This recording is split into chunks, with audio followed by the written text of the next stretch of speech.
Ki lawan Karma. Siapa pemenangnya? Hari ini kita akan membahas salah satu pertarungan fantasi paling gila yang bisa dibayangkan.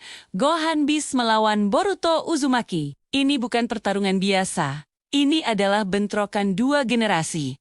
Dua kekuatan yang sama-sama dahsyat. Di satu sisi, ada Gohan, putra Goku, yang akhirnya melepaskan potensi terpendamnya dalam wujud Beast yang mengerikan. Di sisi lain, ada Boruto, wadah Otsutsuki, yang memegang kekuatan karma yang bisa menantang para dewa. Pertanyaannya, jika mereka berdua bertarung habis-habisan tanpa aturan, siapa yang akan berdiri sebagai pemenang? Mari kita bedah bersama.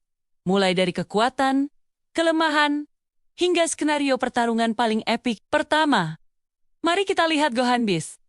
Wujud ini lahir dari ledakan emosi murni. Kita semua tahu, Gohan punya potensi yang luar biasa besar sejak kecil, bahkan sering disebut melebihi Goku.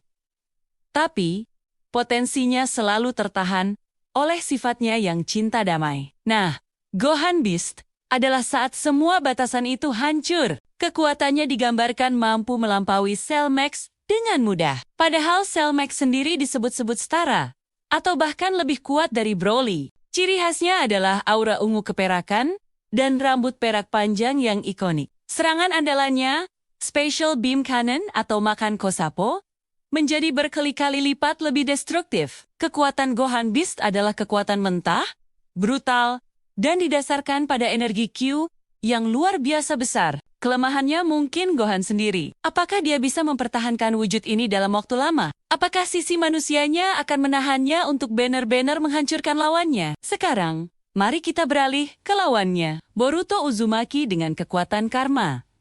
Karma bukanlah sekadar jurus.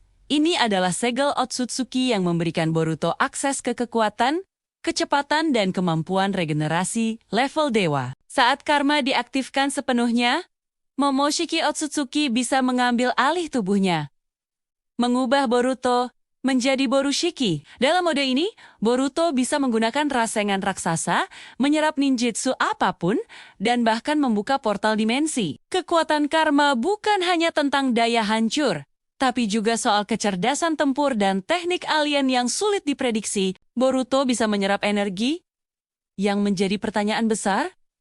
Apakah dia bisa menyerap serangan Ki dari Gohan? Ini adalah kunci pertarungan.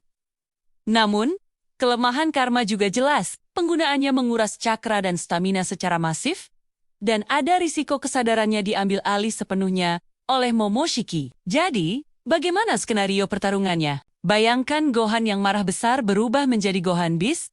Serangan pertamanya kemungkinan besar adalah gelombang energi Chi yang masif, cukup untuk meratakan sebuah kota. Disinilah kemampuan karma Boruto diuji. Jika Boruto bisa menyerap serangan Ki Gohan, maka pertarungan akan berbalik drastis. Boruto bisa menggunakan energi yang diserapnya untuk melancarkan serangan balasan yang sama kuatnya. Gohan akan terkejut karena serangannya tidak berpengaruh. Ini akan menjadi pertarungan strategi. Gohan harus mengandalkan pertarungan fisik murni, di mana kecepatannya yang luar biasa bisa menjadi keuntungan. Pukulan dan tendangan Gohan Beast punya daya hancur setingkat planet. Tapi jangan remehkan Boruto. Dengan karma, kemampuan taijutsunya juga meningkat drastis. Dia bisa mengimbangi kecepatan Gohan, setidaknya untuk sementara. Boruto juga punya trik lain, seperti rasengan penghilang atau vanishing rasengan yang bisa mengecoh Gohan.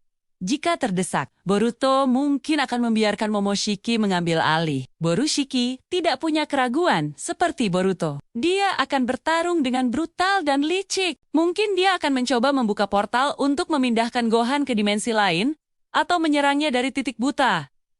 Pertarungan akan menjadi sangat intens. Gohan dengan kekuatan mentahnya melawan Borushiki dengan teknik dan kemampuan anehnya. Ini adalah pertarungan antara kekuatan penghancur murni melawan kemampuan yang bisa memanipulasi energi dan ruang. Sekarang, mari kita masuk ke bagian paling krusial.